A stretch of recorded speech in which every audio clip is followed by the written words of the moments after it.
भक्ति और मुक्ति, ये दोनों साधन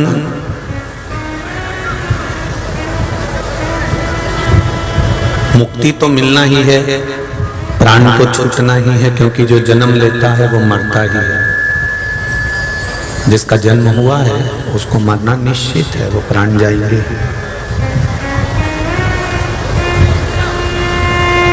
इसलिए इसको देवलोक नहीं कहा गया, इसको मृत्यु लोक कहा गया।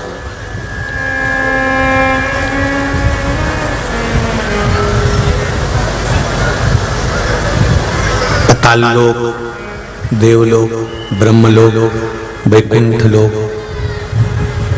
जहां हम निवास कर रहे हैं ये मृत्यु लोक है। मृत्यु लोक का मतलब है कि अगर परमात्मा को भी यहाँ आना है तो उसको ये निश्चित कर आना है कि हमको यहाँ पर आकर मरना है, हमारी मृत्यु निश्चित है।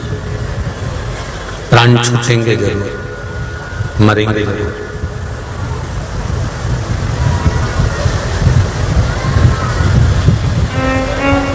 मृत्यु लोक में आने के बाद में ये विचार ना किया जाए कि मैं तो अमर हो जाऊंगा, या मैंने बहुत धन इकट्ठा कर लिया तो मेरी सबसे ज्यादा साख होगी, सत्ता होगी, और लोग फिर मेरे प्राण यमराज नहीं ले सकता, मैं अजर हो गया, अमर हो गया, या मैंने बहुत दान कर लिया, या मैंने बहुत पुण्य कर लिया तो मैं अमर हो गया, या मैंने बहुत धर्मशालाओं का निर्माण करा दिया तो मैं अमर हो गया, या मेरी हर मंदिर में चलती है तो मैं अमर हो गया, या मेरे बिना पत्ता नहीं हिलता तो मैं अमर हो गया।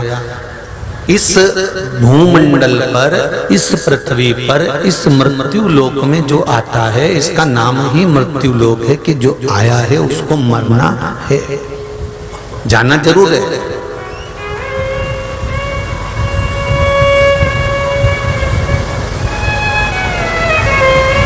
पर मृत्यु लोक में आने के बाद हर जीव को जाना है, ये निश्चित हो है।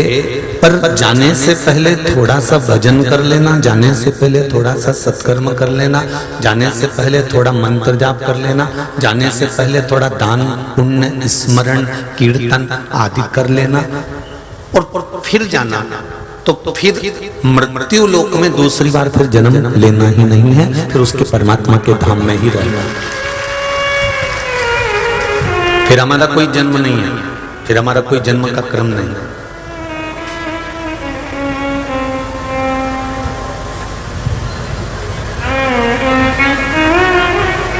मकान बहुत बड़ा बनाया, जमीन ली 50 बीघा कर ली, 50 एकड़ कर ली, फैक्ट्री भी 2-3 डाल ली, दुकान भी 4-5 खोल ली, ज्वेलरी भी बहुत सारी इकट्ठी कर ली,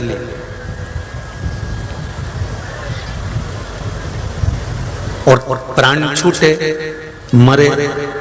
जाने के बाद में ऊपर पहुंचकर धर्मराज ने पूछा, चित्रगुप्त महाराज ने पूछा कि तुमने कुछ सत्कर्म करा, तुमने कोई अच्छा काम किया है, तुमने कोई सत्कर्म किया है? तब रोता रोता बोला कि मैंने पूरी प्रॉपर्टी, पूरा मकान, पूरा जायदाद, पूरी दुकान, पूरी फैक्ट्री अपने बच्चों को दे दी, इससे बढ़कर कोई पुण्य होता है क्या? तो धर्मराज और यमराज, धर्मराज भी कहेंगे और चित्रगुप्त महाराज भी कहेंगे कि दुनिया की रीत है कि मरने के बाद वो सारी प्रॉपर्टी, सारी जमीन, सारी जायदाद नीचे छोड़ कर आना है। अगर बेटे को नहीं देता तो कोई दूसरा लेता तो इसको धर्म नहीं कहा गया, इसको दान नहीं कहा गया, इसको पुण्य नहीं कहा गया, इसको सत्कर्म नहीं कहा गया। दान पुण्य सत्कर्म किसको कहा गया? कि तेरी सत्ता है, तेरा वैभव है, तेरी प्रॉपर्टी है, तेरा मकान है, तेरी दुकान है, सब कुछ तेरा है। इन हाथों से जो तूने इसमें से निकाल कर दोनों हाथों से जो लुटा दिया, वो दान, वो धर्म, वो पुण्य, वो सत्कर्म कहलाया। मरने के बाद छोड़कर बच्चों को देकर गया, वो दान धर्म पुण्य सत्कर्म नहीं कहलाया।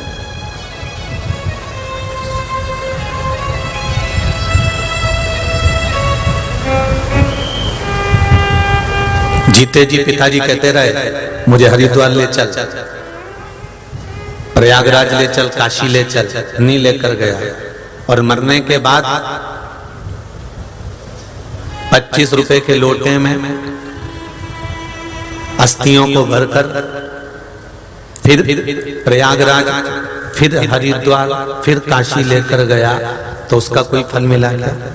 जब पिता कहते रहे कि मुझे जीते जी ले चल, मुझे एक बार जाना है, मुझे मन कर रहा है कि मुझे कथा सुनना है, मेरा मन कर रहा है कि मुझे परली बैजनाथ जाना है, मेरा मन कर रहा है कि मुझे कथा में पहुंचना है, मेरा मन कर रहा है कि तू मुझे दर्शन करा दे, मेरा मन कर रहा है कि मुझे गंगा नहला दे, पर पुत्रवधू आदि तुमको जीते जी लेकर नहीं गए, और मरने के बाद अगर रो रहे हैं, मरने के बाद तुमको बटोर कर लेकर जा रहे हैं, तो ये इसको पुण्य नहीं कह सकते, इसको सत्कर्म नहीं कह सकते। ये तो दुनिया की रीति है कि कोई मरता है तो उसकी हड्डी को उठा के गंगा जी में फेंक आते हैं, तो ये इसको पुण्य नहीं कर सकते, इसको धर्म नहीं कर सकते।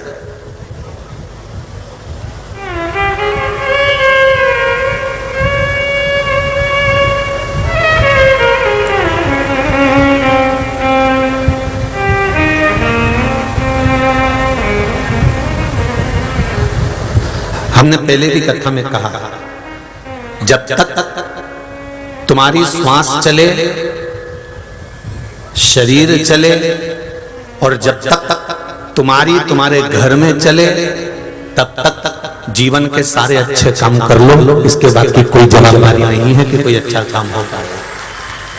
शरीर चले, श्वास चले, और तुम्हारे जम के बोलो जरा परली वालों, तुम्हारे घर में चले, तब तक सब अच्छे काम कर लो।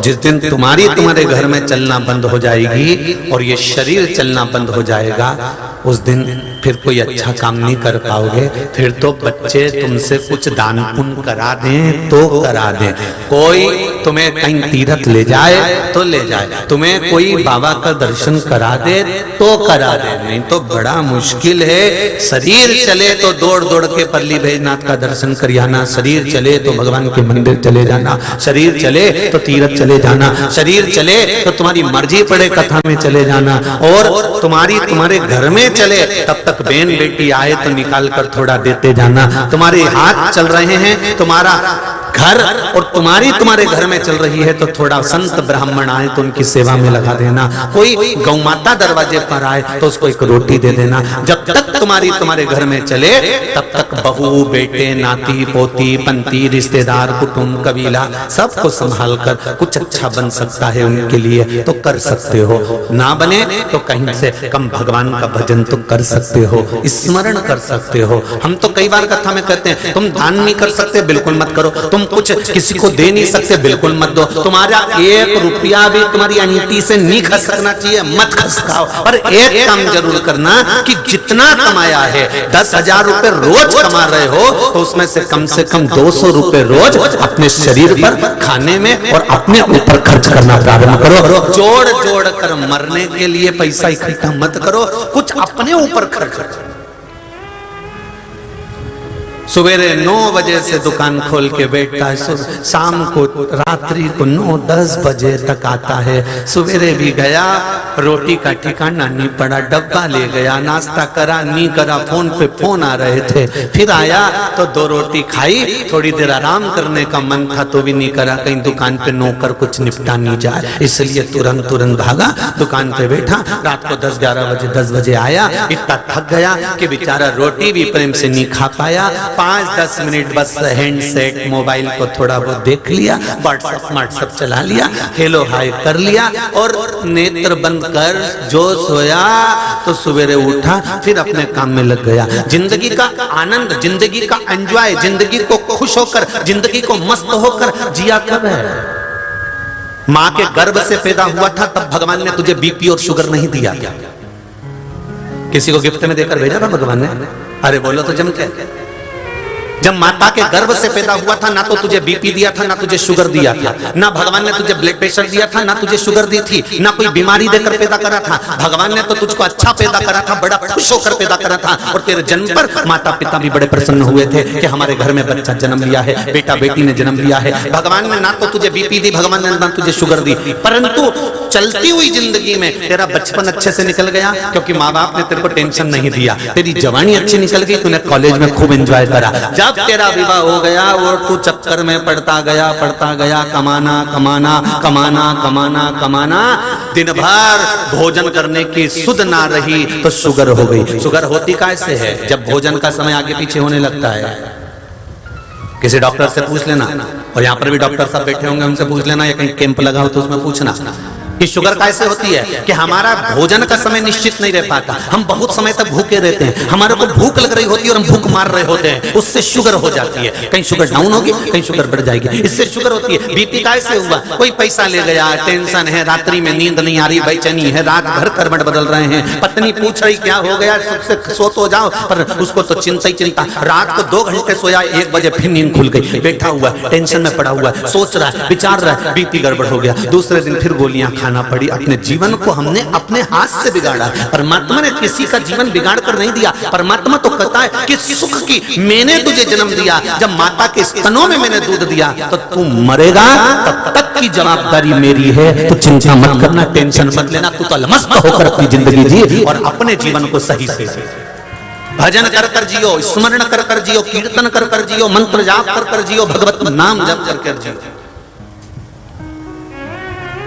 फिर वही वाली बात है, पेट भरने की जवाबदारी मेरे भोलेनाथ की है, पेटी भरने की नहीं।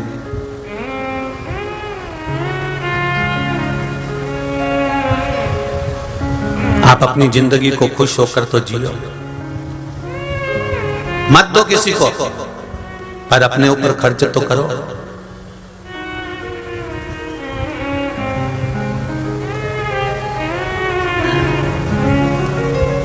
एक बनियान, अच्छे अच्छे कमाने वालों की देखना जरा बनियान, पूरी जब तक 25 जगह से फट नहीं जाए, महाराष्ट्र, मध्य प्रदेश, गुजरात, उत्तर प्रदेश, सबके निशान उस बनियान पे नहीं पड़ जाए जगह जगह, तब तक वो बनियान नहीं छोड़ता। और उससे पहले शरीर छूट गया तो क्या भरोसा है जिंदगी का, क्या भरोसा जीवन का।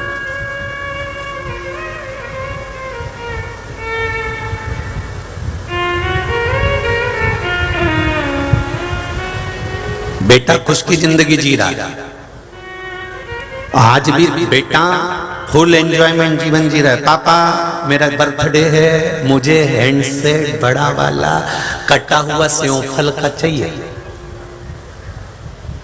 एप्पल का। पिता हाँ मुस्कुरा के दे दिया। पापा मुझे तो गाड़ी चाहिए, पिताजी ने मुस्कुरा के दे दी। अब पिता से निवेदन है, जब तूने इतने खुश होकर अपने बेटे को मोबाइल दिलवा दिया बहुत भारी वाला, गाड़ी दिलवा दी बहुत भारी वाली, तो क्या अपने ऊपर खर्च नहीं कर सकता? खुद अपनी जिंदगी को खुश होकर नहीं जी सकता? छोटा सा जीवन है, कब प्राण छूट जाएगा। पत्नी को कहना चल गाड़ी पर बैठ, 1 लोटा पानी भर, अपन वेदनाथ को चढ़ाने चलते हैं, ये जीवन फिर कहाँ मिलने वाला। ना जाने कितने पुण्य करे होंगे परली बैजनाथ में रहने वालों ने, जो बाबा के चरणों में पड़े हुए हैं।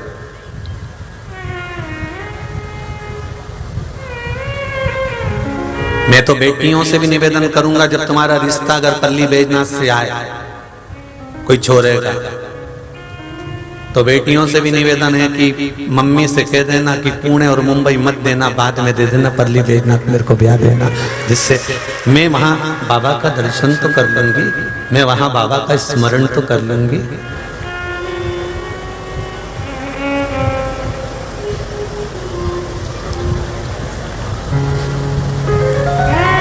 वहां मुझे बाबा को 1 लोटा जल चढ़ाने का तो मिल जाएगा।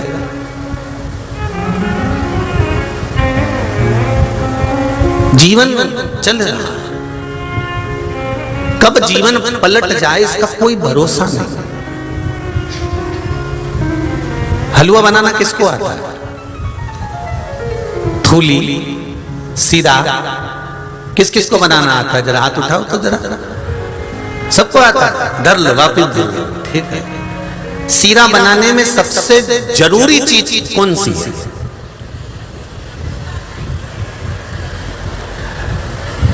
एक पंडाल से एक ही व्यक्ति बोलेगा, तो सब पहले विचार कर लो। तुम इतने सारे सब अपनी अपनी बात कहोगे तो सीरा ही खत्म हो जाएगा। सीरा बनाने में सबसे जरूरी चीज, थूली बनाने में, हलवा बनाने में, सीरा बनाने में सबसे जरूरी चीज कौन सी है?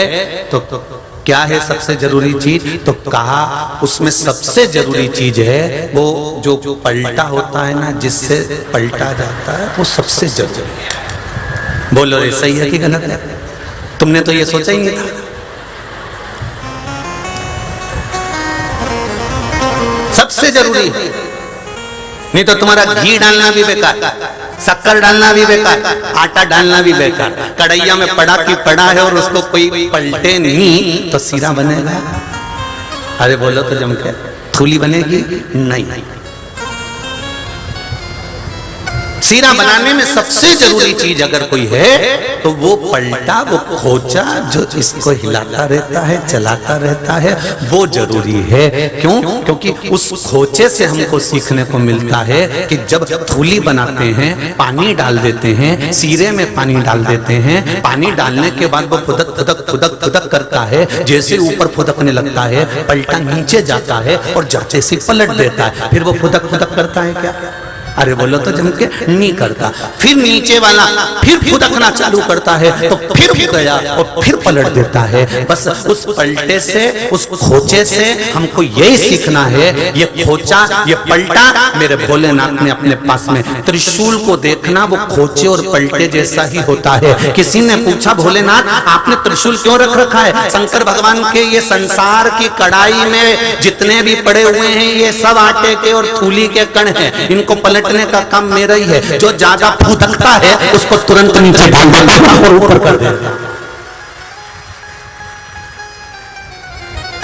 जो ज्यादा फुदकता, जिसने किया मेरे पास तो खूब बेभाव है, मेरे पास में खूब धन है, मेरी तो दुनिया सुनती है, मेरे को क्या जानते हो, तुमने मुझे समझ क्या रखा? ये फुदका और भगवान ने पलटा दिया।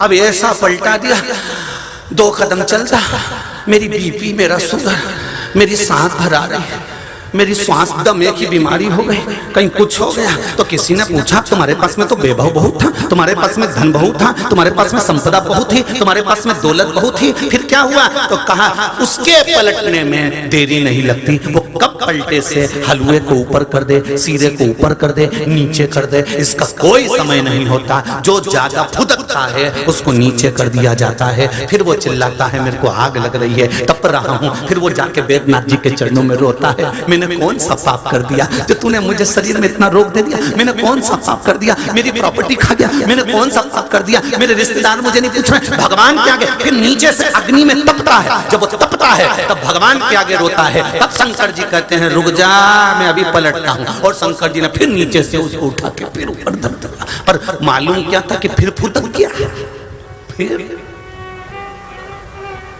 वापिस। भूलना मती, सीरे में सबसे ज्यादा जरूरी है, जम के तो बोलो, पलटा। उसका नाम ही है पलटा, पलट देता है सबको। वो परमात्मा मेरा भोलेनाथ भी ऐसा ही है। कब किसको कैसे पलटता है ये वही जान सकते। एक पत्र आया है,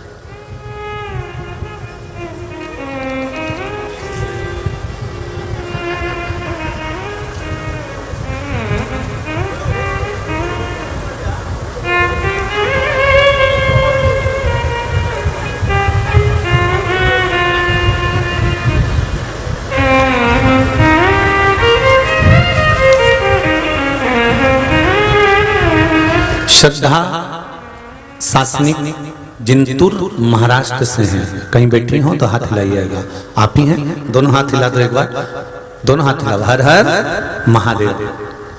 गुरु जी के चरणों को प्रणाम। गुरु जी, मेरी सासू माँ बहुत बड़ा ऑपरेशन हुआ है, उनका पित्ताशय डॉक्टरों ने निकाल दिया, उनका पित्ताशय डॉक्टरों ने निकाल दिया। डॉक्टरों ने कह दिया था कि इनको कोई भरोसा नहीं है। मैंने आपका बताया हुआ बेलपत्र के वृक्ष का उपाय किया, एक मूंग का दाना और चावल का दाना कंकर शंकर पर चढ़ाया। जैसे ये उपाय किया उनकी प्रकृति में सुधार आना चालू हुआ। मेरी सासू माँ जो बोल भी नहीं सकती थी, वो आज मेरे साथ कथा में आई हुई हैं, आई हैं साथ में, दोनों हाथ हिला दीजिए, हर हर महादेव। सासू माँ भी कथा में आई हैं, जिनको डॉक्टरों ने कह दिया था कि इनका कोई भरोसा नहीं, पित्त निकल गया है, वाणी चली गई थी, आवाज नहीं थी, बोल नहीं पा रही थी, अब ठीक है बाबा की कृपा, हर हर महादेव। हम बाबा को धन्यवाद देने के लिए यहाँ पर आए हैं। भजन की एक लाइन अच्छी लिखी है बहन आपने, मुझे मेरे भोले ने बहुत कुछ दिया है, तेरा शुक्रिया है, तेरा शुक्रिया। बिराजिए बैठो, हर हर महादेव। मेरे बाबा ने उनको ठीक कर दिया, वाणी चली गई थी वो भी बाबा ने दे दी। ये शिव कृपा नहीं तो और क्या है, ये शंकर की उदारता नहीं तो और क्या है। एक पत्र और आया है, देखिए,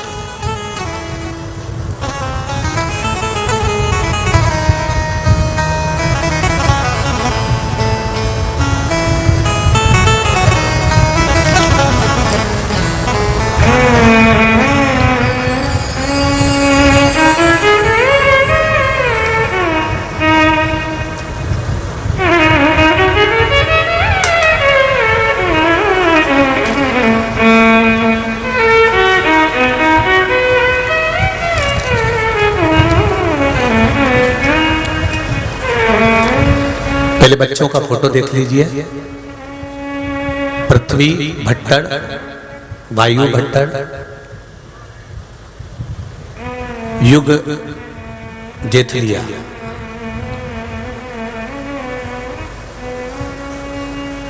गुरुदेव। प्रतिभा राठी नांदेड़ से है, महाराष्ट्र से, कहीं बैठी हो तो दोनों हाथ हिलाइएगा। प्रतिभा जी राठी आप ही हैं, दोनों हाथ हिला दो एक बार, हर हर महादेव। गुरुदेव,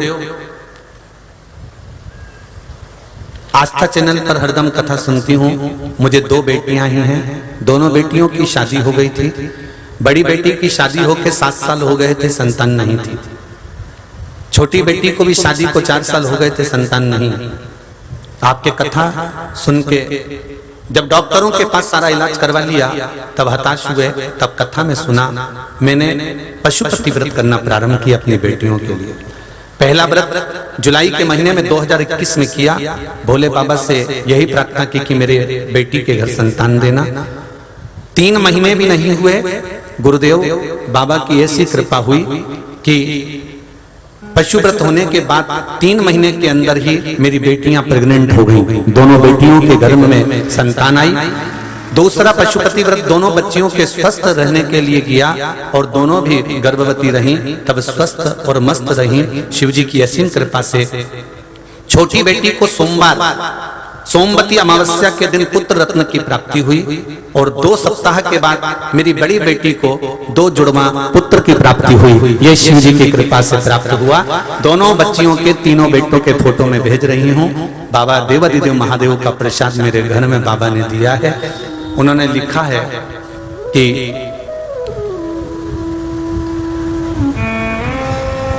बाबा जब देता है तो छप्पर फाड़ कर देता है। बैठिए। श्री शिवाय नमस्ते। शिव कृपा ही ऐसे। हम हमेशा कहते हैं देवता देंगे तो पल्ला झाड़ कर देंगे। क्या झाड़ कर देंगे? जम के बोलो जरा। देवता देंगे तो पल्ला झाड़ कर देंगे और महादेव जब देगा तो छप्पर फाड़ कर देगा। वो देने में कभी कमी नहीं रखता।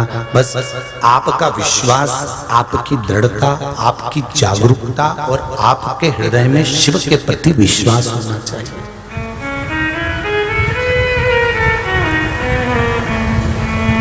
जब मौका मिल जाए, थोड़ा सा भी जिंदगी में अगर दुख है और तुम्हें लग रहा है कि मैं दुखी हूं,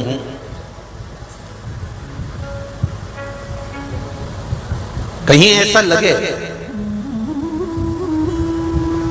कि जिंदगी में दुख है, मेरे बहुत तकलीफ की जिंदगी चल रही, बहुत जीवन में कष्ट है, बहुत दुखी हूं, किसी के सामने जाकर मत रोना। क्यों? क्योंकि यदि किसी के सामने जाकर कहोगे तो लोग हंसेंगे कि पहले फूल कर फिरती थी, अब रोती रोती फिरती है। किसी के सामने नहीं कहना हमको। हमको अगर दिल की बात कहना है तो देव अधिदेव महादेव से कहेगा, उससे कहेगा, उससे निवेदन करना। खाली न जाता हे मेरे शिव, हे मेरे शंभु, हे मेरे शंकर, हे मेरे करुणा सागर, दर से तुम्हारे खाली न जाता कोई, दर से तुम्हारे मैं भी खड़ा हूँ नन्ही बाहें पसारे, मैं भी खड़ी हूँ नन्ही बाहें पसारे, अपने हृदय से लगा लो गिरा जा रहा हूँ, उठा लो प्रभु अपने दर से, अब तो न टालो गिरा जा रहा हूँ, उठा लो। हे बाबा, अपने दिल की बात, अपने हृदय की बात उससे कह सकते हो, आप उससे बोल सकते हो।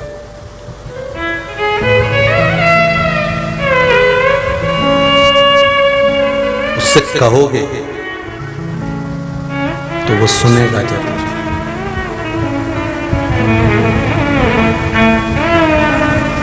एक लोटा जल, एक बेलपत्र, एक चावल का दाना या एक पुष्प की मात्र पंखड़ी पत्ती में क्या बल हो सकता है, ये आप चढ़ाओगे तो आपको ज्ञात होगा।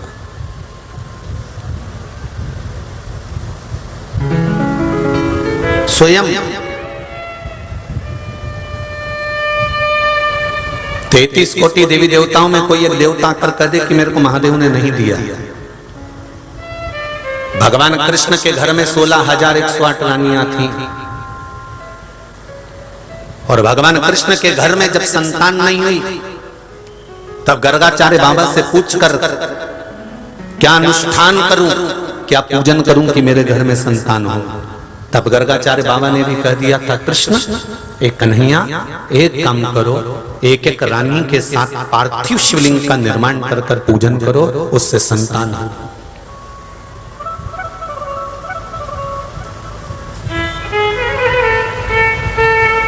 एक एक रानी के साथ में 11-11 दिन तक भगवान कृष्ण ने शंकर भगवान के शिवलिंग का निर्माण कर कर पूजन करा, तो एक एक रानी के गर्भ से 11-11 संतान उत्पन्न हुई, 10 छोरा और 1 छोरी, प्रत्येक रानी से भगवान कृष्ण की रानी पटरानी से हुए।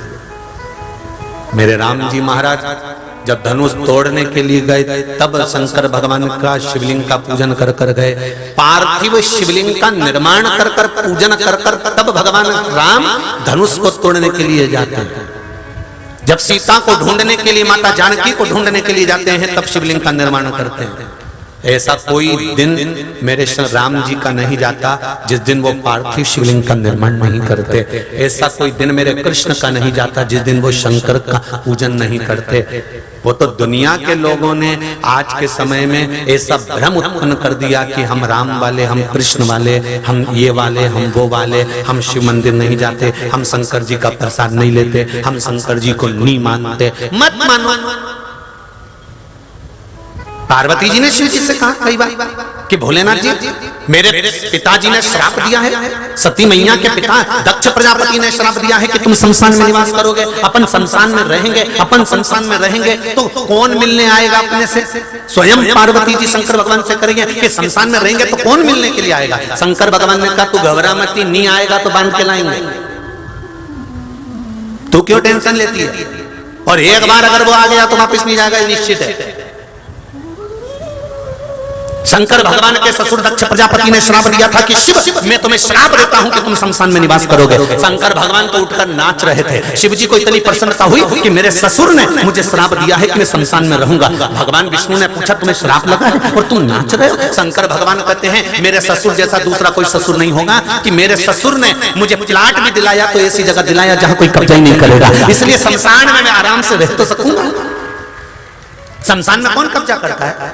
कजन कित्तों के दादाजी मर गए होंगे, उनको जला कर आ गए होंगे, किसी ने मत छाती ठोक कर कहा ये जमीन हमारी है, हमारे दादाजी को जलाया था और ये जमीन पे हमारे दादाजी का हिस्सा है। तो जिससे कहोगे ना वही कह देगा ले सो जा, ले सो, जहां तेरा दादा सोया था मत सो जा ले। और यही बात किसी के मकान में कह दो ये मकान मेरे दादाजी का है और मेरा मकान है तो कोई मना नहीं करेगा। और जिस जमीन पर शमशान में किसका हक? शमशान में कौन? तो पार्वती जी से शिव जी ने कहा तू चिंता मत कर, बिल्कुल टेंशन मत ले कि कोई तेरे से मिलने नहीं आएगा, सब आएंगे, नहीं आएंगे तो बांध के लाएंगे। और उस दिन से नियम है, सबको मालूम है कि मर गया, उसके बाद भी अर्थी पे ऐसे कसते हैं कि कहीं भग नहीं जाए। सबको मालूम है कि मर गया, उठेगा नहीं। नाक में रुई तक ठूस दी बात, रुई भी भर दी कि उठेगा तो मालूम पड़ जाएगा, नाक में से रुई निकल जाएगी, पर फिर भी विश्वास नहीं है। उसके बाद भी कई समाज के लोग, कई परिवार के लोग अर्थी के सामने जैसे सुलाएंगे, इतने विद्वान ज्ञानी पुरुष हैं कि वो खड़े हो जाएंगे, अच्छे से खींचो, उधर से खींचो, इधर से खींचो, हाँ एक बार जम के खींचो, में खींचो, फिर वो बैठ गया जो खींचा, फिर उधर से खींचा, फिर कंधे पे धरा, फिर चिल्लाते चिल्लाते ले गए, बोलो राम नाम सत्य, घबराओ मत, अच्छे से बोलो।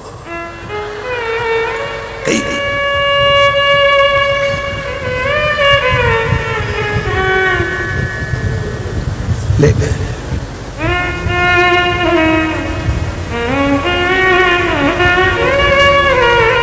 प्रसन्न सब धरा रह गया, मकान बना की बना रह गया, फ्रिज में सामान पड़ा की पड़ा रह गया। किसी किसी के फ्रिज में तो सेव फल भी पड़े की पड़े रह जाते हैं। आइसक्रीम के डब्बे में आइसक्रीम रह जाती है, रोती है बहू में दादाजी खा के नहीं गए, खिला ला बड़ी सुसमान दे।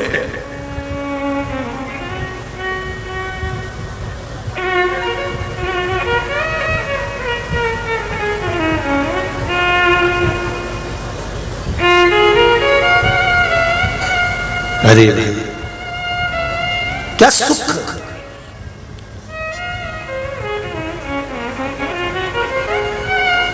क्या सुख। स्मरण में जो आनंद है, सुख है, भगवान के भजन में जो सुख है, नाम कीर्तन में जो सुख है, मंत्र जाप में जो सुख है, वो सुख कहीं नहीं। एक बेलपत्री में क्या बल है, जब चढ़ाओगे तब मालूम पड़ेगा। शिव पूजन का क्या बल है मेरे राम जी ने।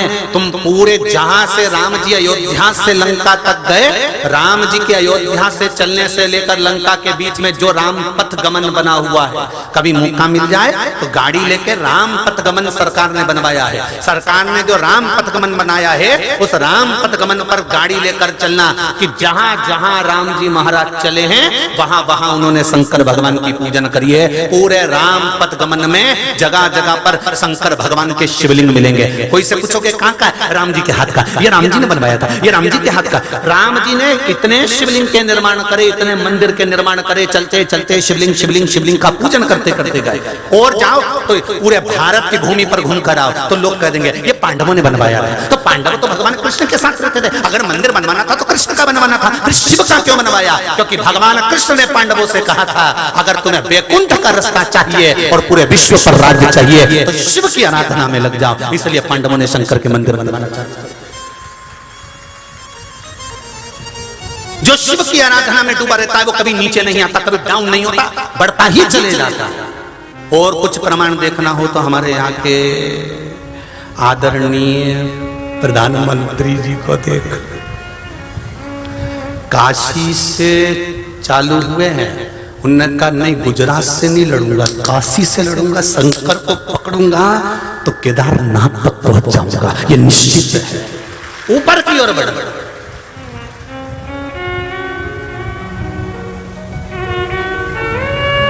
शिव तत्व की ओर जाओ तो और किसी को देखना है, बाल गंगाधर तिलक जी को देख लीजिए, सुभाष चंद्र जी को देख लीजिए, और देखना हो तो बैद्यनाथ जी के मंदिर में मां अहिल्याबाई को देख लीजिए,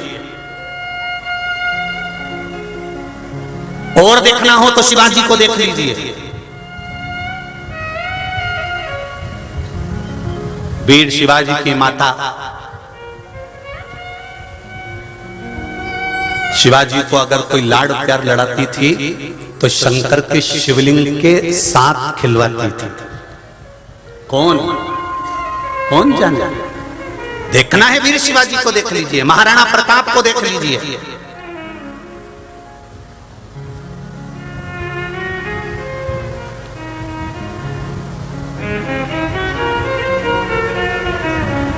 दुर्गादास राठौड़ को देख लीजिए। श्री दुर्गादास जी राठौड़ जब देखते थे कि सामने सेना खड़ी हुई है और इसको आज चारों तरफ से घेर लिया गया है, तब दुर्गादास राठौड़ जिस शंकर के मंदिर की आराधना करते थे, जिस शिव को जल चढ़ाते थे, दुर्गादास राठौड़ उस शंकर से बात करते थे। और दुर्गादास जी राठौड़ जब शिव से बात करते थे तो युद्ध के मैदान में जितने खड़े होते थे तो वीरों में वीर श्री दुर्गादास राठौड़ शंकर का नाम लेकर शंभु कहकर जब आक्रमण करना प्रारंभ करते थे तो अच्छे छक्के छक्के छुड़ा देते थे। शिव तत्व में वो सुख डूबा हुआ है।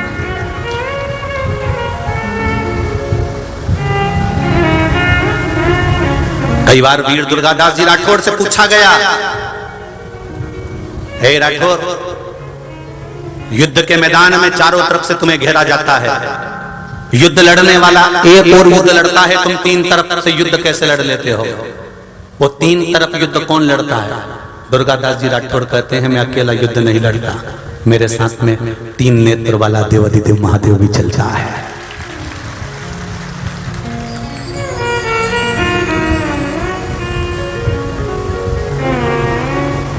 राठौर समाज जिन वीर दुर्गादास जी राठौर जी का जन्मोत्सव मनाती है, प्रागट उत्सव मनाती है, वीरता का गुणगान करती है, उनको ये ध्यान रखना चाहिए कि साधारण कुल के नहीं तुम भी उन वीर दुर्गादास राठौर के वंशज में से हो जो शिव के एक शंभु शब्द में आनंद पाकर युद्ध के मैदान में विजय प्राप्त कर लेते थे। ये मां अहिल्याबाई जिन्होंने बैद्यनाथ जी के मंदिर का निर्माण करवाया,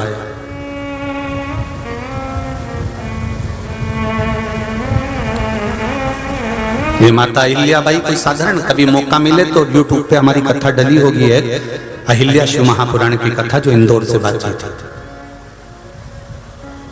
कभी मौका मिले तो उसको श्रवण करिएगा कि माता अहिल्या ने अपने जीवन के उस काल में शिव की आराधना, जब जब माता अहिल्या युद्ध के मैदान में पहुंचती थी और जब जब घेर लिया जाता था तब शंकर का शिवलिंग हाथ में रखकर उस शिवलिंग से कहती थी कि अब युद्ध किसको लड़ना है, आप जानते हो युद्ध किसको लड़ना। आज भी माता अहिल्या के हाथ में वो शिवलिंग है जिसको मां अहिल्या अपने सामने रखती थी।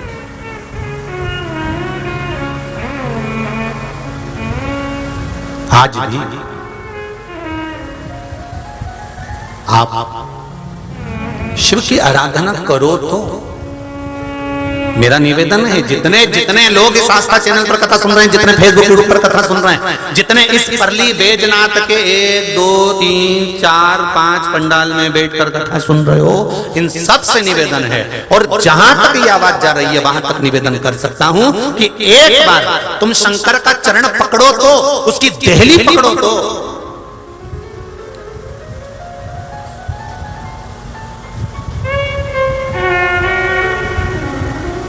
एक बार जल चढ़ाना प्रारंभ करो, एक बेलपत्र शिव को समर्पित करना प्रारंभ करो, फिर वो क्या देता है ये उसके ऊपर है, फिर उसके ऊपर महाराज।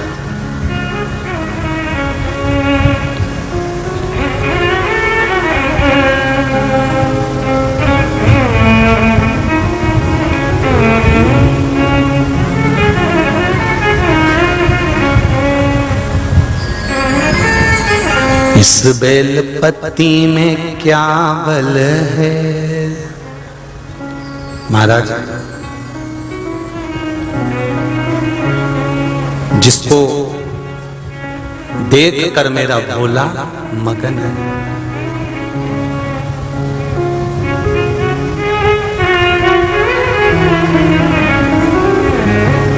मेरा भोला मगन है, भोला मगन है।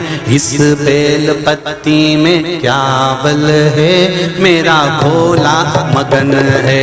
इस बेलपत्ती में क्या बल है, मेरा भोला मगन है।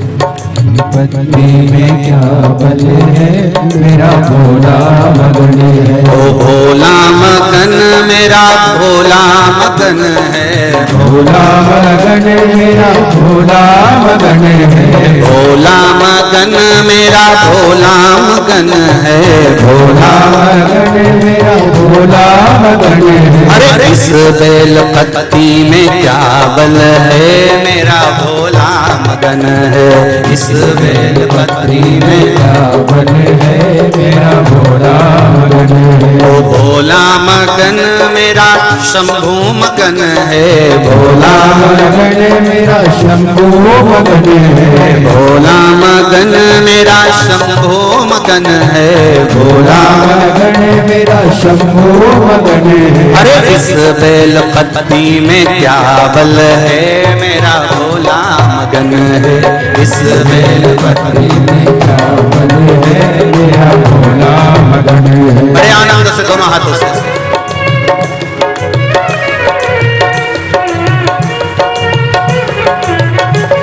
हर हर महादेव।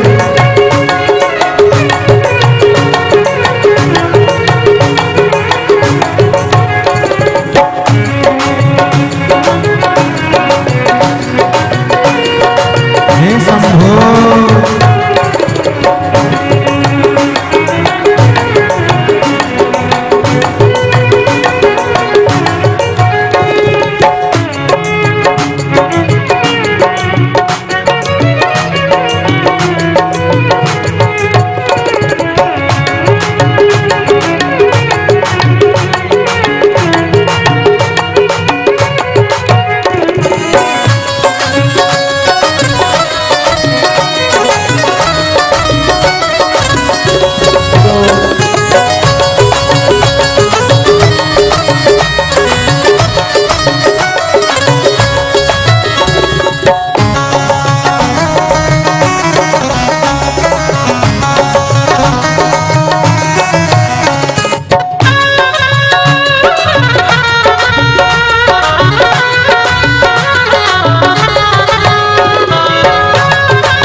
सरयू मगन गोमती भी मगन है, सरयू मगन गोमती भी मगन है। सरयू मगन गोमती भी मगन है, सरयू मगन गोमती भी मगन है। अरे गंगा के जल में क्या गुण है, मेरा भोला मगन है।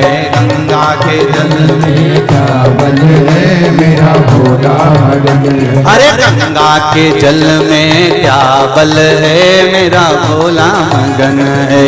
गंगा के जल में क्या बल है, मेरा भोला मगन है। अरे भोला मगन मेरा शंभू मगन है, भोला मगन मेरा शंभू मगन है। भोला मगन मेरा शंभू मगन है, भोला मगन मेरा शंभू मगन है। ओ इस बेलपत्ती में क्या बल है, मेरा भोला मगन है।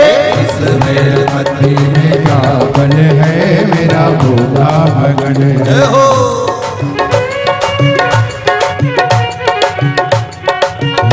शंभु।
सूरज मगन तारे भी मगन है, सूरज मगन तारे भी मगन है, सूरज मगन तारे भी मगन है, सूरज मगन तारे भी मगन है। अरे चंदा में ऐसा क्या बल है, मेरा भोला मगन है, चंदा में ऐसा क्या बल है, मेरा भोला मगन है। अरे चंदा में ऐसा क्या बल है, मेरा भोला मगन है, चंदा में ऐसा क्या बल है, मेरा भोला मगन है। अरे भोला मगन मेरा भोला मगन है, भोला मगन मेरा भोला मगन है, भोला मगन मेरा भोला मगन है, भोला मगन मेरा भोला मगन है। अरे इस बेल पत्ती में क्या बल है, मेरा भोला मगन है, इस बेल पत्ती में क्या बल है, मेरा भोला मगन है। जय हो।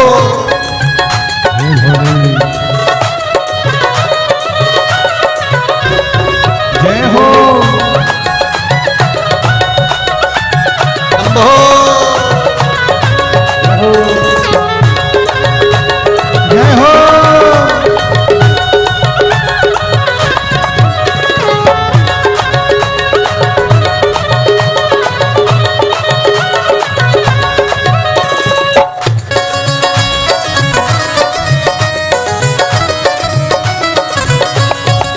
जय हो।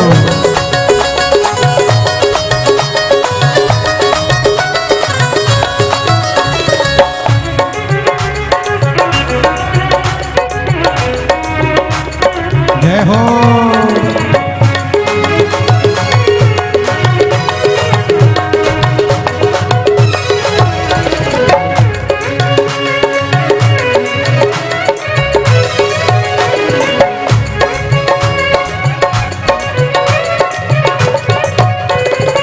बिच्छू मगन ततैया मगन है, बिच्छू मगन तैया मगन है, बिच्छू मगन ततैया मगन है, बिच्छू मगन तैया मगन है। अरे नागों में ऐसा क्या बल है, मेरा भोला मगन है, नागों में ऐसा क्या बल है, मेरा भोला मगन है। अरे नागों में ऐसा क्या बल है, मेरा भोला मगन है, नागों नागों में ऐसा क्या बल है, मेरा भोला मगन है। अरे भोला मगन मेरा शंभू मगन है, भोला भोला मगन मेरा शंभू मगन है, भोला मगन मेरा शंभु मगन है, भोला मगन मेरा शंभु मगन है।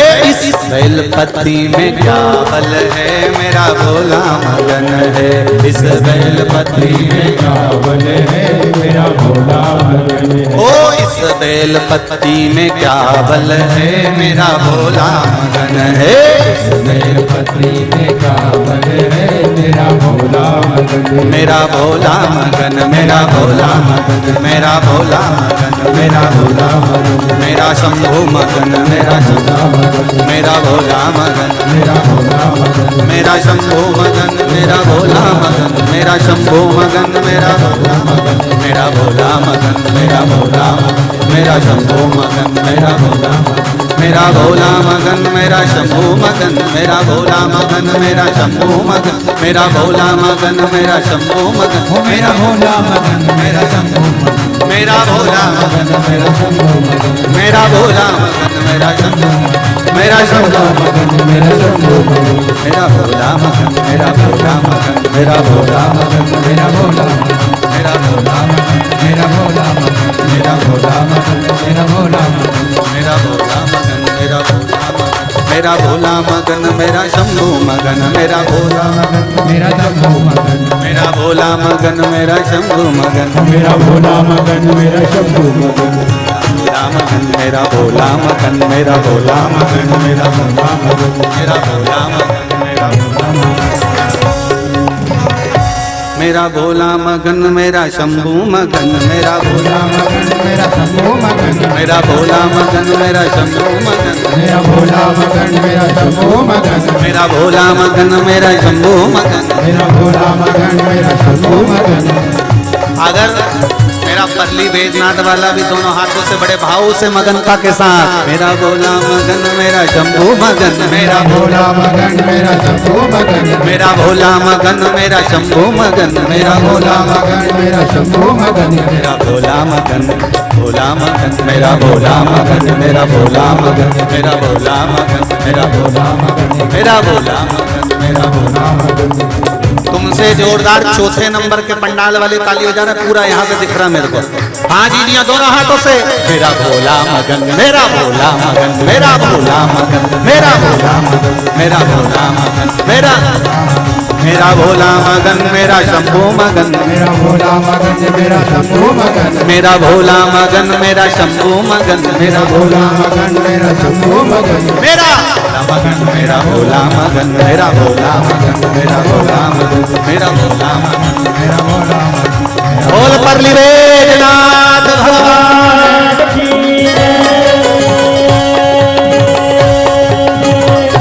हर हर महादेव। भगवान शिव से अपने हृदय की बात अगर बाबा देवती महादेव से कहें तो वो श्रवण करे अपने आनंद के साथ, भाव के साथ। महाराज, एक बेलपत्र का, एक चावल के दाने का, एक लोटा जल का महत्व जिस दिन समझ गए, उस दिन बाबा का साक्षात साक्षीकरण हो जाएगा। दिल से बाबा को शिव महापुराण के मूल मंत्र का स्मरण करेंगे, अपने हृदय की बात देवदेव महादेव से कहेंगे। श्री शिवाय नमस्तुभ्यं, श्री शिवाय नमस्तुभ्यं, श्री शिवाय नमस्तुभ्यं, श्री शिवाय नमस्तुभ्यं, श्री शिवाय नमस्तुभ्यं। भोला सब दुख काटो भार, ओ भोला सब दुख काटो भार। शिव शंकर जपूं तेरी माला, भोले बाबा जपूं तेरी माला, भोला सब दुख काटो भार, ओ भोला सर्व दुख काटो मारा। भगवान शिव हमारे हृदय की बात का स्मरण करें। शिव पुराण कह रही है महाराज, भगवान देवाधिदेव महादेव जो सुख की राशि हैं, आनंद की राशि हैं,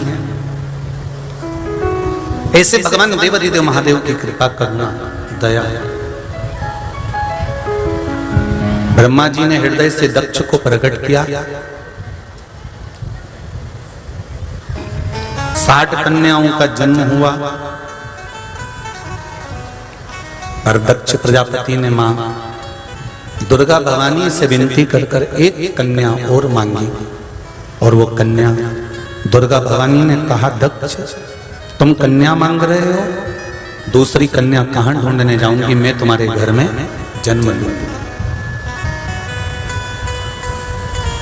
मैं स्वयं तुम्हारे यहां। प्रसूति माता के गर्भ से सती माता का प्रागट्य हुआ।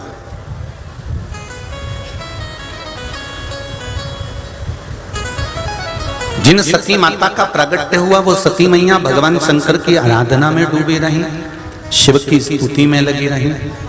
दक्ष प्रजापति का बिल्कुल मन नहीं था कि मैं अपनी लड़की सती का विवाह शिव जी के साथ में करूं।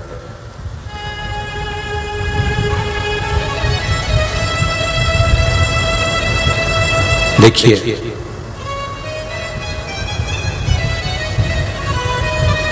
जन्म, मरण और परण, ये 3 चीजें भगवान शिव ने अपने पास में रखी है कि कब जन्म होगा, कब मृत्यु होगी और कब विवाह होगा, कब पाणिग्रहण संस्कार होगा।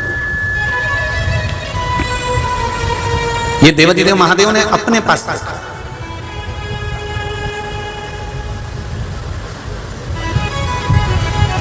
डॉक्टर ने कह दिया कि इतनी तारीख तक बच्चा हो जाएगा, इतनी तारीख तक डिलीवरी हो जाएगी, पर जब तक उसके यहां से नहीं होगा, 5 दिन पहले, 4 दिन बाद, 8 दिन पहले, 8 दिन बाद, ये उसके हाथ में है, ये उसके हाथ के सिवा किसी के पास नहीं। मरण, डॉक्टर ने कह दिया कि इतने समय तक इसके प्राण छूट जाएंगे, इसकी अंतिम सांसें चल रही है। देखो एक पत्र में लिखा है,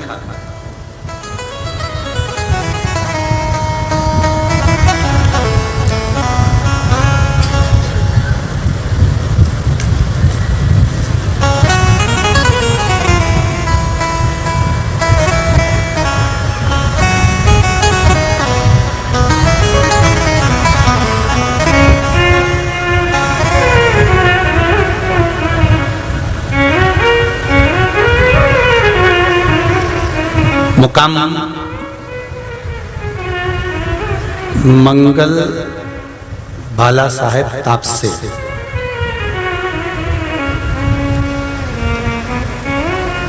कहीं बैठे हो तो हाथ हिलाइएगा। मुकाम पोस्ट बेरा, तहसील बार्शी, जिला सोलापुर, कहीं बैठे हो तो हाथ हिलाइएगा। श्री शिवाय नमस्तुभ्यम। गुरु जी, मेरी पोती कुमारी ईश्वरी वैभव पोतदार, उम्र 7 साल की है, उसे पेट में बहुत दर्द होता था। डॉक्टर ने कहा था कि उसके पेट में 2 गांठ हो गई है,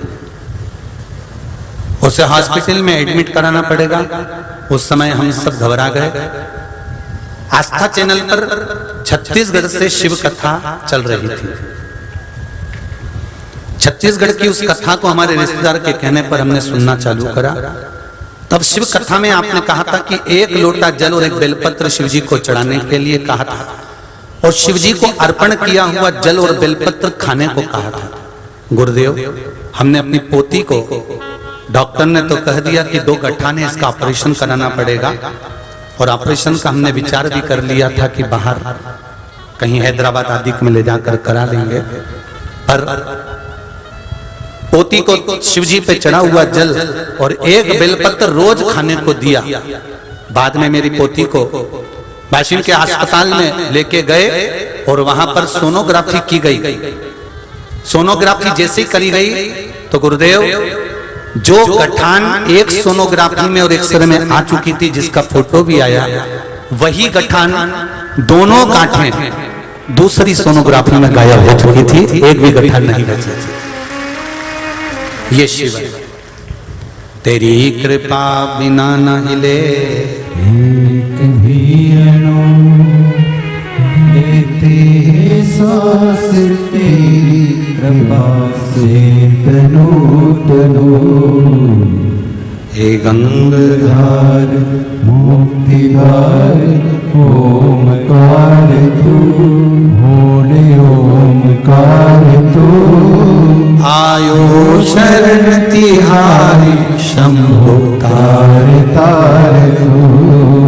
बखान क्या करूं मैं राखों के ढेर का, चपटी भभूत में खजाना कुबेर का। शिव महापुराण की कथा कर रही है। बाबा की ये आनंदमय परली बैजनाथ के पावन प्रागण्य से ये कथा कर रही है कि आपका एक लोटा जल, एक बेलपत्र, एक चावल का दाना, एक पुष्प शिव जी को जो चढ़ाया गया है वो खाली नहीं जा सकता।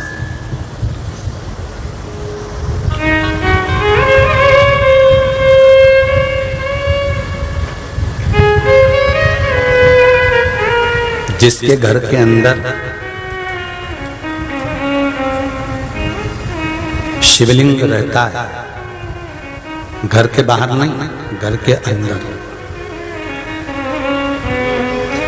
जिसके घर के अंदर शिवलिंग रहता है, जो प्रतिदिन थाली में रखकर, बाटकी में रखकर भगवान शंकर के शिवलिंग का स्नान कराकर वो जल को ले जाकर अपने घर के बगीचे में डालता है, उसके घर के अंदर काल भी, जो अकाल मृत्यु आने वाली रहती है, किसी का एक्सीडेंट होने वाला रहता है, कोई की अचानक अटैक से मृत्यु होने वाली होती है, मात्र शंकर के स्नान का जल घर के बाहर के बगीचे, पेड़ पौधे में ही डाल देने से वो अकाल मृत्यु भी टल जाती है। ये शिव शक्ति करता है। ये शंकर भगवान की कथा कर रही है, शिव महापुराण की कथा कर रही है। लिंग पुराण, नर्मदा पुराण, शिव पुराण, स्कंद पुराण, देवी भागवत आदि आदि तत्वों को आप श्रवण तो करें पुराणों को।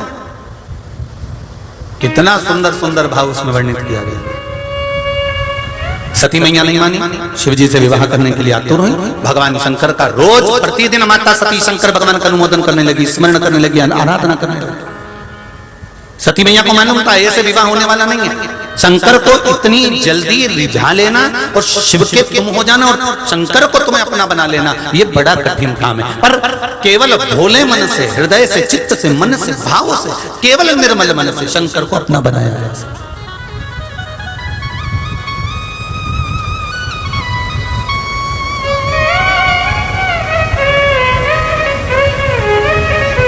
निर्मल मन सो मोहि पावा, मोहि छल चित्र कपट ना भावा। भगवान को रिझाने के लिए बहुत सारा आडंबर की जरूरत नहीं है। हम पहले भी कथा में कहे, कई लोग कहते हैं महाराज जी भगवान शंकर को मनाना है, रिझाना है तो कौन से कलर के कपड़े पहने, कौन सा कपड़ा पहने जिससे भगवान रीझ जाए। भगवान को पाने के लिए कपड़ा बदलने की जरूरत नहीं पड़ती, भगवान को पाने के लिए मात्र कलेजा बदलने की जरूरत पड़ती है। कपड़े से भगवान कभी प्रसन्न नहीं हुआ, कलेजे से भगवान प्रसन्न हो जाता है कि तेरे मन में क्या चल रहा है। हम किसी को दुख तो नहीं दे रहे, हम किसी को तकलीफ तो नहीं दे रहे, हम किसी को कष्ट तो नहीं दे रहे, हम किसी को गाली तो नहीं दे रहे, हम किसी को अपशब्द तो नहीं कर रहे, हम किसी का दिल दुखाकर अन्न भाग ग्रहण तो नहीं कर रहे।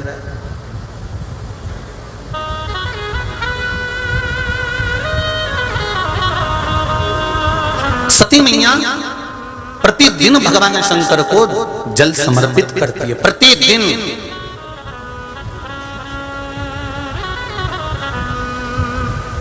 अगर एक दिन तुम शंकर के मंदिर में जल चढ़ाने नहीं जाओ तो भगवान शंकर से पूछना जरूर कि मैंने कौन सा पाप कर दिया जो तुम मेरा मुंह देखना पसंद नहीं कर रहे। आप आए नहीं और सुबह हो गई, मेरी पूजा की थाली धरी की धरी रह गई। कौन सी कमी रह गई मुझे जो आप मेरा मुख नहीं देखे, आज मुझे मंदिर नहीं बुलाया, आपने मुझे मंदिर नहीं बुलाया।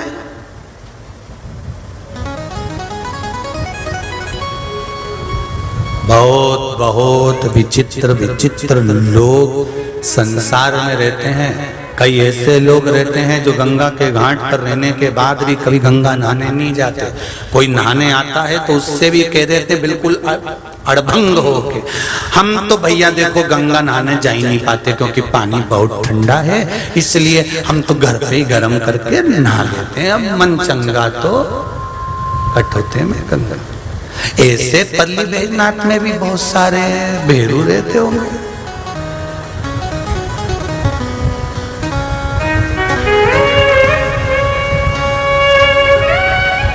शिवरात्रि बैजनाथ मंदिर में भीड़, सावन महीना बैजनाथ मंदिर में भीड़, अधिक मास महीना बैजनाथ मंदिर में भीड़। दूर दूर से रिश्तेदार यहां आ रहे, तुमसे कह रहे हम दर्शन करने आए, तो भी तुम्हारी बुद्धि में नहीं आ रहा कि मैं पापन कितनी पाप करे होंगे कि बाबा के पास रहकर भी दर्शन करने नहीं जा पाए। मेरे पाप कितने करे होंगे, जरा विचार करिए, अपने पापों की गणना करिए कि इतने नजदीक में रहने के बाद भी उससे मैं दूर हूं। एक ही सीट पर बैठे हैं तो भी इनसे बात नहीं कर पा रहे। जरा विचार करिए, वो गाड़ी ड्राइव कर रहे हैं, मैं उनके पास बैठी हूं। ऐसा कौन सा कर्म कर दिया कि ये मेरा मुंह ना देखे, मैं इनका मुंह ना देखूं। बहुत भीड़ होगी मंदिर में, इसलिए हम नहीं जा रहे। गुरुजी बहुत भीड़ रहती है ना, हम नहीं जा रहे। अरे भीड़ में ही तो जाना चाहिए। कथा के हम पहले भी कहें, आज फिर कहते हैं, मेहमान तुम्हारे यहाँ आता है, 5 दिन रुकता है, 5 दिन मेहमान क्या तुम्हारे बच्चों को 10 रुपए देता है? अरे बोलो तो रे जम के, नहीं। 50 रुपए देता है? नहीं। मेहमान बच्चों को 5 दिन रुकेगा, 1 रुपया नहीं देगा, लाड लड़ाएगा, खिलाएगा, पिलाएगा, सब कुछ करेगा, तुम्हारा ही सामान उठा के उसको खिला देगा। पर मेहमान जब जा रहा होता है तब पर्स खोलकर 5 रुपए, 10 रुपए, 50 रुपए, 20 रुपए देता है। भगवान भी ऐसा ही है। भगवान सोचता है जब मेला लगे, जब मेरे ढेर भक्त पहुंचे, कोई अड़भंगा मेरे मंदिर में पहुंचे और उसको देखकर जब मैं प्रसन्न हो जाता हूं तो अपना खजाना खोलकर लुटा देता हूं। उस खजाने को हमको चाहिए, वो खजाना हमको चाहिए। महाकाल की नगरी उज्जैन में रह रहे हैं और लोगों से पूछो कहां रह रहे हो? उज्जैन में रह रहे हैं। उज्जैन में रह रहे तो सावन के महीने में दर्शन करने जाते, और इतनी भीड़ कौन जाएगा? इतनी भीड़ कौन जाएगा? हम तो बाद में दर्शन कर लें, उससे पहले निपट गई तो, उससे पहले मर गए तो कोई गारंटी है कि तुम अगला सोमवार देखोगे? किसको मालूम कौन सी घड़ी, कौन सा पल, कौन सा क्षण आखिरी है। इसलिए तुमसे कहते हैं बड़े खुश होकर जिंदगी जियो, प्रेम में जिंदगी जी लो, नहीं तो प्रेम में तो लगोगे। इतना बड़ा फोटो प्रेम में मिलने वाला है। अच्छी जिंदगी जियो, खुश होकर जियो। कौन सी घड़ी, कौन सा पल, कौन सा नक्षत्र, कौन सा पल आखिरी है? हम आपसे भी कहेंगे, अलमारी में कपड़ों का ढेर लगा हुआ, एक से बढ़कर एक कपड़े अलमारी में पड़े हुए हैं, इतने ढेर लगे। साड़ियां भी कह रही जी पहन ले, टाई पहन, पर टाई पहने तो बस देवर के लड़के की शादी में पहनूंगी, नई वाली है एकदम। देवर के लड़के की, अभी उनके बच्चा हुआ है ना, तो उसमें जलवा में जाऊंगी ना, तब जलवा दिखाऊंगी। बाद में जब फंक्शन होगा, मेरी शादी की सालगिरह आ रही है 19 तारीख को, तब मैं पहन के बढ़िया जोरदार मटके फिर मैं आराम से फिर पहनूंगी। अब तू शादी की सालगिरह का इंतजार कर रही और उससे पहले निपट गई, तो ये कौन देखेगा? इसलिए बाबा बैद्यनाथ जी ने सोमानी जी को आज्ञा करी कि सोमानी जी तुम कथा करवाओ, जिससे ये बहुओं के पास जितनी साड़ी रखी हो तो सब पहने। ये जीवन का क्या भरोसा है, क्या भरोसा। और जितने बहु लोग बैठे इनसे भी निवेदन, एक से बढ़कर एक कुर्ता पजामा अलमारी में धरा, पहनो, क्या भरोसा। श्वास रुक जाएगी चलते चलते, क्षमा बुझ जाएगी जलते जलते, दम निकल जाएगा रोशनी का, क्या भरोसा है इस जिंदगी का। ये जीवन का कोई भरोसा नहीं। खूब अलमस्त रहकर अपने जीवन को, माता सती शिव जी को जल अभिषेक प्रतिदिन करती है, ऐसा कोई दिन नहीं छूटना चाहिए। एक दिन अगर सती मैया का छूट जाता है तो सती मैया शिव जी के सामने जाकर रोती है, मैंने कौन सा पाप कर दिया था जो आज आप पर जल नहीं चढ़ा पाई, मैंने कौन सा ऐसा कर्म कर दिया जो मैं आपका दर्शन नहीं कर पाई, तेरा दीदार नहीं कर पाई, ऐसा मैंने क्या कर दिया जो तेरा मुख नहीं दिखा।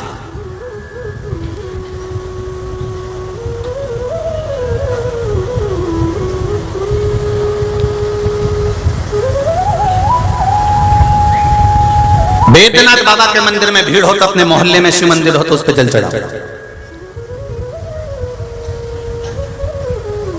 अपने क्षेत्र में, अपनी कॉलोनी में, अपने मोहल्ले में, अपनी सोसाइटी में जहां शंकर का मंदिर वहां चले जाए।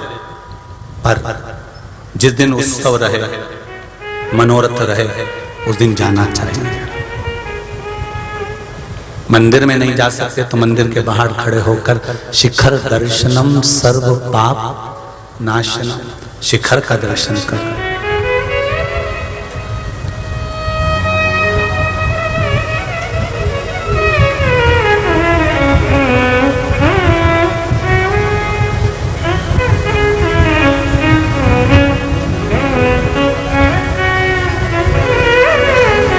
उसका मात्र दीदार, उसका मात्र दर्शन सुख देता है।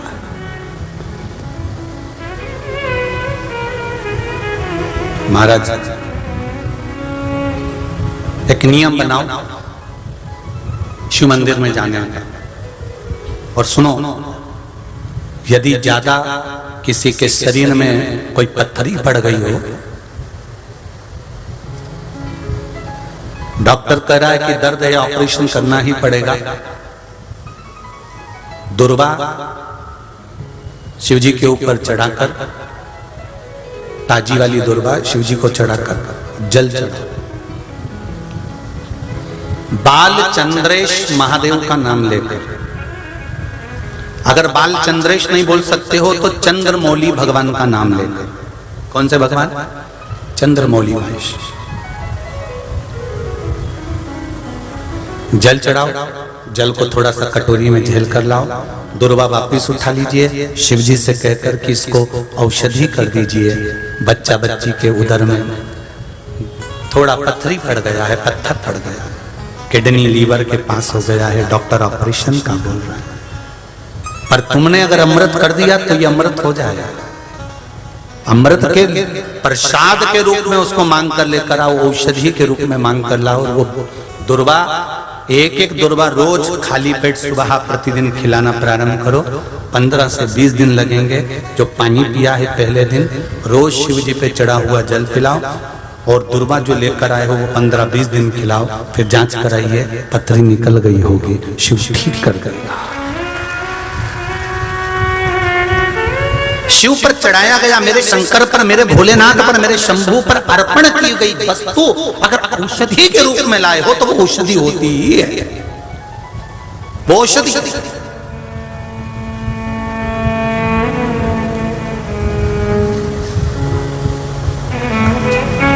उसकी मूलता है। जैसे हमारे बाबा देवादिदेव महादेव की कृपा से सीहोर कुबेरेश्वर धाम पर जो रुद्राक्ष शिवरात्रि पर रात भर पूरे 7 दिन अखंड जाप के साथ में सिद्ध किए जाते हैं, और जो रुद्राक्ष नेपाल के नहीं होते ना इधर उधर के होते, मुक्त नारायण का जो रुद्राक्ष हम लोग लाते हैं, उस रुद्राक्ष का जो जल होता है वो जल मात्र गलाकर रात भर तांबे के पात्र में और शिवजी को चढ़ाकर पिया जाता है तो कैंसर जैसा रोग, किडनी लीवर तक का रोग उससे समाप्त हो जाता है। कितना पलंग पर पड़ा हो, 3 दिन में उठकर खड़ा हो जाता है। रुद्राक्ष का इतना। अब लोगों ने क्या कर दिया कि एक व्यापार चालू कर दिया कि फोटो लगा दिया गुरुजी मिश्रा जी का और कह दिया 100 रुपए का रुद्राक्ष बिकेगा। फेसबुक, यूट्यूब, ना जाने काय पर, ना जाने कहीं इंदौर, कहीं भोपाल, कहीं कोई समाज के लोग बांट रहे हैं, कहीं दूसरे समाज के बांट रहे हैं। ये तो कुबेरेश्वर धाम से लाए, सीहोर से लाए। पर हमारे यहाँ का रुद्राक्ष, कुबेरेश्वर धाम का सीहोर का रुद्राक्ष ना शुल्क से मिलता है ना पैसे से मिलता है। वहां तो जब बाबा कृपा करता है तब व्यासपीठ से बोल दिया जाता है कि रुद्राक्ष वितरण प्रारंभ हो चुका है, आप आओ लेकर चले जाओ। ना कोरियर करा जाएगा ना रुपया लिया जाएगा, बस आओ कंकर शंकर को नमन करो और रुद्राक्ष लेकर चले जाओ। ये वहां का नियम है। हमारे यहाँ का कोई बेचने का केंद्र नहीं है कोई कि बेचा जाए। कई लोगों ने बना लिया, फोटो लगा दिया सीओर वाले महाराज का कि इनके यहाँ का रुद्राक्ष हम वितरण कर रहे हैं, ये महाराज के यहाँ का रुद्राक्ष सीओर का वितरण कर रहे हैं। फेसबुक पे चला दिया किसने एक रुद्राक्ष और हमारी आईडी तक बना ली लोगों ने कि इनकी आईडी बना ली, उनके नाम से भेज दो। तो ये इसका कोई क्या आईडी बनाए, या तो आइडिया ही नहीं आए तो आईडी कहीं खाक बना क्या बना। या तो 24 घंटे शिव नाम का कोई समय ही नहीं है साहब। ये सोमानी जी बैठे, इनसे पूछो, ये इनके घर में हम रुके हुए हैं, वहां पर हम रह रहे हैं, इनसे पूछा जाए कि हम इनसे कितनी देर मिलते हैं। ये खड़े, इनको माइक दे दो कि 2 दिन 3 दिन हो गए, उतनी देर में सोमानी जी बोल दे कि 20 मिनट 15 मिनट भी गुरुजी ने हमको दिया हो, ये सोमानी जी बता दे। या इनके यहाँ जो कैमरा लगा उसमें चेक कर लो कि सीओर वाला महाराज इनसे जिसके घर में रुका उनसे भी मिल रहा है। क्यों, कारण क्या है? जितनी देर तुमसे मिलेंगे उतनी देर भजन नहीं हो जाएगा, जितनी देर तुमसे मिलेंगे उतनी देर शंकर नहीं मिल जाएगा। बैजनाथ बाबा की धरा पर आए हैं, उससे थोड़ी देर दिल लगाकर बात तो कर लेने दो। उसके पास पहुंचे हैं, यहाँ कहीं पर भी रहेंगे हमारा बैजनाथ हमको स्मरण में रहे, बस नहीं निकलते, पढ़ते, अपना आनंद करते, कथा स्मरण करते, कीर्तन करते, भजन करते। और 2 समय महाप्रसाद जो बहू बना कर दे देती है, प्रसादी रोटी फल का जो है वो पाया, राम गुण गाया, राम जी भजे। तुम्हारी इमरती भजिया पकोड़ा समोसा गुलाब जामुन तुम्हें मुबारक, हमारी 2 रोटी दाल और बहुरानी चावल, बस कुत्ता बोर पा लिया, आनंद करना, सुख मिल गया। कई लोगों ने व्यापार बना रखा,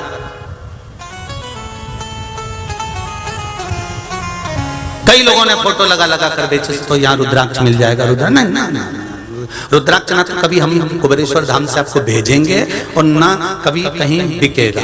कुबेरेश्वर धाम की धरा से लेकर जाना, उस भूमि को टच कर कर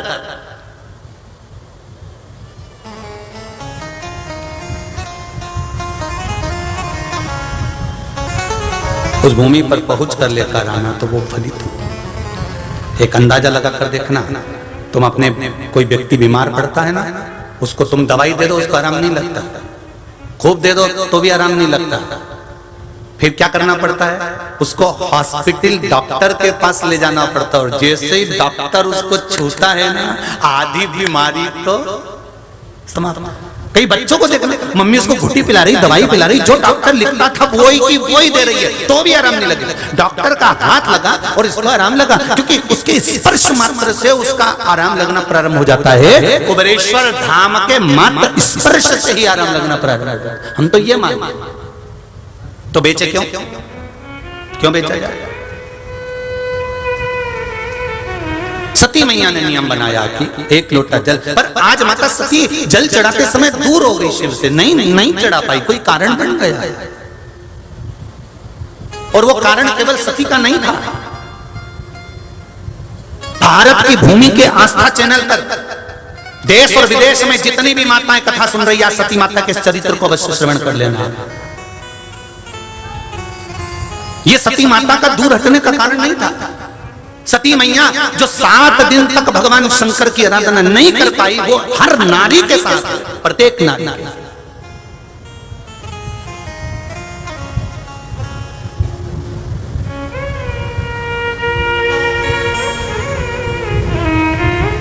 प्रत्येक नारी के साथ में वो बात। सती मैया ने मन में सोचा, बाबा भोलेनाथ शंभु, मैं आपसे दूर हो गई, मैं आपको जल नहीं चढ़ा पाई।